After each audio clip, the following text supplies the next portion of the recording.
We're going to be jumping right into this video, guys, so make note of the guys on the top. We're going to find a guy on the bottom, and watch out for the guys on the buildings. This is a really common opener, and if you have the speed, you're going to be able to flank the guys at the bottom and the top. And I'm going to be casting 2 games today. I'm going to do a little bit of a mashup. I'm going to be showing you guys lots of kills in both videos, but I thought that this was the more technical one. That's why I want to start here. And I want to just give you guys some full disclosure. I actually thought this ability was going to be junk, because once I started playing with phase shift and stim, I was just like, well, the grappling hook just doesn't seem to compete with it, especially when I learned how to mobilize myself. But that was actually part of the problem before. When I first did the first video, I did not have the mobility behind it to actually get it to its full potential. But I'm going to tell you right now the real secret to using the grappling hook. You have to be able to put it away, because one of the things I noticed when I went back to the grappling hook is that, what? I can't shoot when I'm grappling? I guess I didn't really notice before, but to me that was like a huge deal. So you have to get really quick at spamming it and then doing a jump, so then you get those little boosts. And I'm going to go over how to do these movements in a separate video. I just want to get you guys an idea of how the grappling hook can actually be good. Because when you start using phase shift, at first I'm like, there's no way that this thing is going to compare. But once I got more comfortable with it and I was able to do those little short control bursts, which are going to be harder without an elite controller, I'm just going to tell you, console guys, that's how you get the most out of the grappling hook. When you're doing these short control bursts to make small corrections, you're not using as much of the charge, which means you're going to have it more accessible. It also makes it so you can do some movements that it's just true, you cannot do them without it. So I'm actually really impressed with this ability, and once I got out of the mindset of phase shift, I was definitely more so on my game. I wasn't having my blinders on, because usually I wouldn't worry too much about this, I could just phase shift out. But now I have to do things more tactically. And this is one of the cool things about it. You can use it to easily wall run. Like, I really went away from the wall and that wasted more of a charge, but if you really want to get intense, you can stay very close, jump off, and then grappling hook right back onto the wall, and you're going to maintain good speed, and it just keeps you nice and tight. It depends on how you want to do your wall run, but you have a lot of control on the wall when you're using a grappling hook. So for people that are coming off a phase shift, you're probably going to notice a decline in your play, because that oh shit button is definitely very easy to use.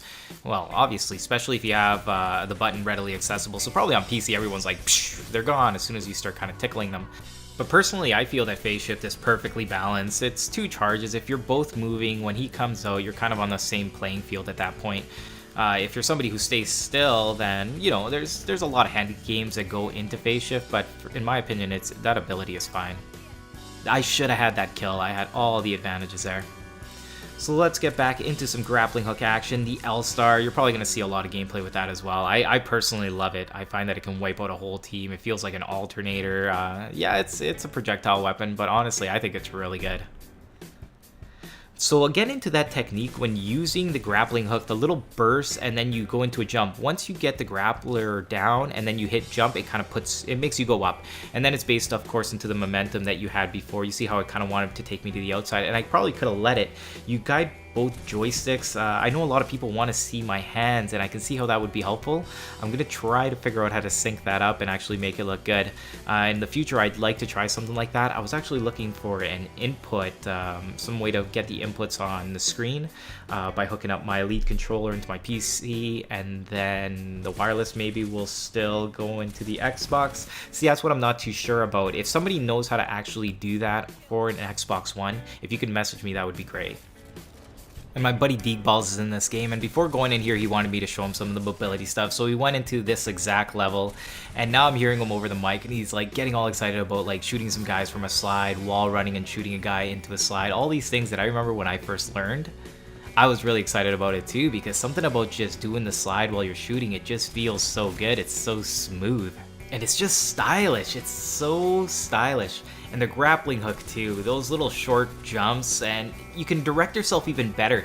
Like, I'm still learning with this, honestly. Like, I've only put in just a couple of gaming sessions. I've been playing with it now for 2 days. This is one of my earlier games, but once that clicked in, that I just had it to be able to disengage the hook shot as well as do the hook shot jump, which is what gives you the real burst like this, then you don't have to wait for it to bring you in, and you're not wasting as much of it. That's what really changed everything for me. And once you realize that, you just put it into your regular play. Now, this was really bad shooting by me, so I'm glad that that guy ended up taking off. The grappling hook got me out of that one, but it was actually not as smooth as I was hoping it was going to be. I was hoping to stay a little bit lower and a little bit faster. And those were actually blind fire shots. I'm actually really surprised that I killed somebody there. Oh, if he would have been there, that would have been perfect. I may still hunt him down. Oh, yeah. amped weapons with this thing. So good. For those of you who are on Xbox One, if you do want to play, just make sure you message me before inviting me to the party, just so I know what's going on. Otherwise, make sure to add me as well, because I'm always looking for some people to play with. We can even like do a customs game. If there's enough of us, I'm definitely down for some custom games. I'm sure we can come up with some cool, fun things to do. Alright, check out this next skill. This is that just smooth mobility thing where you're ducking and then you can look around, go right back into your ski. I want everybody to get that comfort level, because once you do have that comfort level, the whole game just kind of comes together for you. And notice his buddy, he kind of ends up phase shifting out instead of engaging me, and I think that was a mistake. I do think I was a lot lower. He also had the advantage. I feel like he panicked a little bit, and that's one of the mistakes again that I used to do with the phase shifts. So it's one of those things you want to note when you're playing. So you notice that even though I have a grappling hook, I try not to waste it just doing like regular mobility things. You do want to have it available when you need it. So remember, this is a supplement to your mobility, it's not a replacement. Now let's do a nice little run here. Once I actually spot this guy and I get a clear idea of where I want to go, I'm like, I need a little bit more height, let's use the grappling hook. And as soon as I started shooting at that guy, I thought it was a bad idea because I was giving away my position. I was better off just sliding in through the door and then engaging him instead of giving myself away like I did. He got lucky with that grenade, but more than likely if I wouldn't have made that mistake, he would have ran a little bit more forwards as I killed him, and I wouldn't have even been in that scenario at all.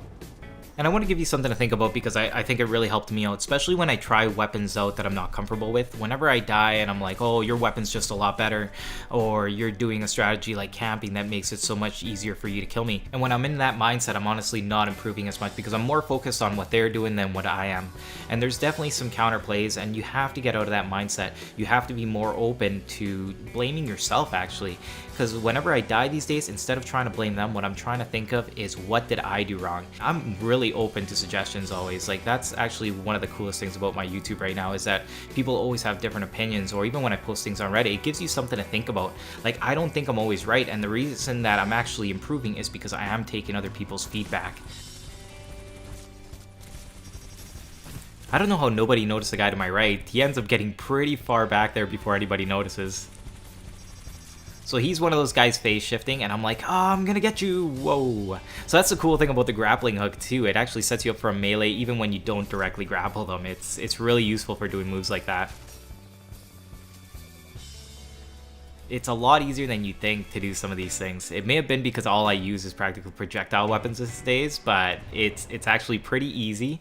And a lot of the newer players, they just don't know what's going on. It honestly feels really weird to get grappled too, because you're like a fish on that line. You're like, what is going on? I think my controller broke for a second. It takes a little while before you kind of get it exactly what's been going on. So we got a hit marker on that dude. I think we can probably finish him off. Now see the jump as I go sideways? That's what makes a grappling hook good, because if you're using the grappling hook and grabbing onto ledges, you're doing it wrong. And that's actually the case for all jumps. When you're jumping towards a wall, you look to the left or to the right, so you're sideways, and then you can get on there faster without that animation. Now, something that's interesting about doing that technique is that when you start really going really fast, you need to be turning really quickly as well. I actually moved up my sensitivity again. I was running at a 4, and now I'm running at a 5 on the console. My field of view is at 100, and if somebody does know how to do that input, please message me, because I think that would be really cool to add to the videos. Alright, we're going to be jumping into the next game. This one is going to be, I believe, a 40 and 5 game. We're going to be using the grappling hook again, grenades, the L-Star. I'm really missing my gravity star when I'm using the L-Star, and I don't know what this guy's doing. I could have let the grenade finish him. Oh, it does actually end up finishing him, but I'm like, I better just shoot him just in case.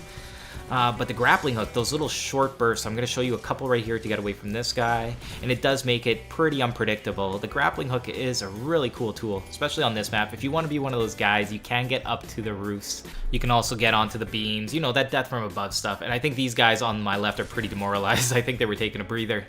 And I was hoping that grenade throw was going to kill him, but it ended up hitting the ground, and it did not quite play out.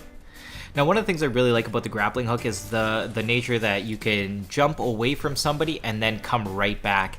And I ended up doing that a couple of times here, because when this guy starts splash damaging me with a softball or an EPG, whatever's going on there, I want to get away just for a moment, enough to let my health regen, but I still want to be in this position right here. So those are the really cool things about the grappling hook. There's this really cool wraparound that you can do on certain obstacles that makes it really tricky. It's kind of like a yo-yo trick. I think this guy has completely given up. He's just throwing his controller. Now when this guy throws down this sonar blade, it makes these shots so much easier. I'm like, I'm just gonna preemptively start shooting, get this thing going, and get a couple of kills. I'm gonna take a couple of shots at this guy, but I'm kind of off target, and I've also overheated my gun, so I'm gonna make a small correction with the grappling hook, and I'm gonna go ahead and wrap around. Now the guy that I ended up shooting has an AWOL, and AWOL guys plant down and then they wait, and that's what's gonna be this guy's undoing. I find that the AWOL is actually not as strong as I used to think, and I think that's going to be actually the case for the population as it matures and it gets a little bit better, because then you start noticing that the AWOL is not as overpowered, especially when you have a lot of people that are good at flanking, because you can only put the AWOL one way. I know it's about 180 degrees, but the thing is it even has the counters of grenades. Right now I'm missing my gravity star because I can just throw it right by him, even in front, and it'll pull him out enough to do some damage with this weapon. So I'm going to take a few cover shots and then I'm going to relocate, because going through the meat grinder is just a dumb thing to do in Titanfall since you can move so fast. I messed up that slide, by the way. But when you can move this fast, there's really no reason for you to be going into like a stone wall of guys. Like, you're just going to get stopped. Go around and start chipping at them from the back. It just makes so much more sense. See, I was like, I'm gonna go on the wall. No, I'm gonna come right back. It's really fun, man. And this was a really disappointing throw because I had all the information I needed. He wasn't even looking at me, but when that other guy came out, I slightly changed my aim with the grenade, and I only ended up getting him when I really wanted to kill the AWOL guy. Now I'm gonna hear this guy right above me right now, and he thinks he's above. No. When you have the grappling hook, I'm on top. Hellfire from the top with the pink beach balls. This gun is beast. So I'm going to cut a little bit of the travel time down. I ended up coming up behind these guys because they were all set up outside. So there's really no reason for me not to do that flank. It makes this for a lot easier kills. When I die a lot in this game, it's because there's some lone ranger coming from the back. Having a couple of designated flankers is probably one of the best things you can do in this game. If you do have a team, it's going to be a lot easier to take on pubs because the team aspect to this game is huge, especially when you're communicating. And if you have those guys flanking, it feels like there's no way out sometimes because everybody's just everywhere. It's not like a traditional game where you just have guys coming from in front of you. It's usually pretty easy and the flanks take longer, but in this game, since you're so quick, when you have those guys flanking you constantly, it makes this game really hard to play. I've always been a big believer in trying to separate full parties from pub groups. I honestly don't think that's fair. If it was just a little bit of additional time between queues, I honestly wouldn't mind. This game flies in the queues. If you want a game that you can just play like for a couple minutes, Titanfall is it, because right now to match up against somebody, it is super quick. There's that little yo-yo move. I know that this guy's coming around here and I'm ready for him. I think I catch him blind because he's reloading. But he at least did do a slide, which actually made me miss a couple shots. If you're not sliding, jumping, and all that stuff, you're just such an easy target. I was telling that to Deke Balls when we've been playing. I'm like, even try to slide through the little corridors, because as you get better, you're going to be able to do that. And when somebody meets you in one of those, they're going to miss a couple shots because you're never quite exactly where they expect you to be. And we're pretty much at the end of the game. We're going to get this last guy with an AWOL, and then we're going to call it.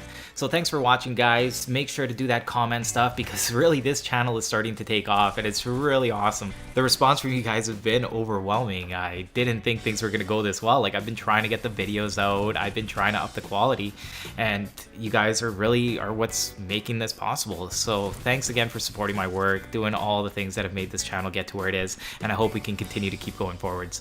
On the horizon, I'm going to be doing more of these mobility videos. We're going to be covering more of the grappling hook in depth and just some cool things in between. So thanks for joining me. I'm Paper, cut to you. This is Game and Review, and I'll see you guys next time.